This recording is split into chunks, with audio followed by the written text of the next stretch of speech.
graphs in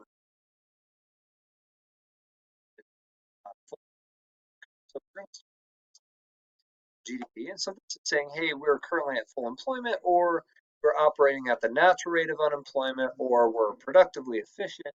Any one of a myriad of terms to say, hey, we are exactly where we want to be. Now, we show this by drawing aggregate demand,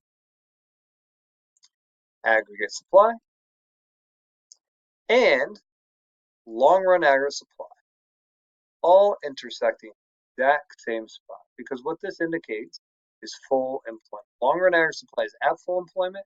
My economy is always where aggregate demand and supply are equal. So my economy is currently at full employment at price level, and we'll just call this PL, price level. That's where I'm currently. Now, you might have to start here. Now, what kind of action should you? Let's say something happens to cause demand pull inflation. Demand pull inflation is what it sounds like.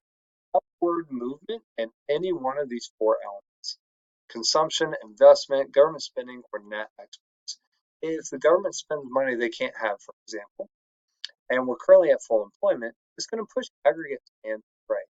When aggregate demand goes right to AD2, this results in an increase in the price level. And when the price level goes up, we have inflation.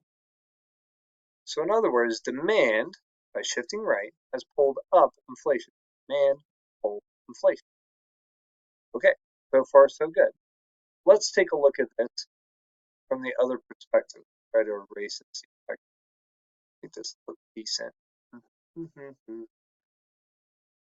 So now I'm going to try to show you cost push inflation. It's a little bit different. Cost push, instead of it being aggregate demand that's pulling us, is going to be cost of aggregate supply that are pushing up the prices. Fill in this curve. Whoop, whoop, whoop. So costs are part of this per unit production cost. So when costs go up, this can be wages, this can be an increase in inflation, some sort of tax, this can be a reduction. For some reason, costs are going up.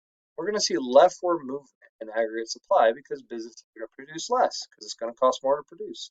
When we do that, we go to AS2.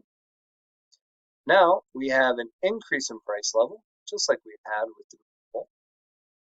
But costs are what are driving inflation. We have inflation down here because aggregate supply shifted left. In other words, aggregate supply by shifting left has pushed up the costs, have pushed up the price level. Cost push inflation.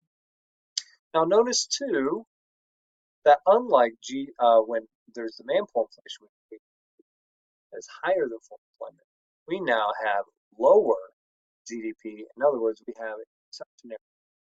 So cost push inflation is also referred to as stagflation. Our economy stagnates. Price level up, inflation, and a stagnant economy at the same time. Worst case.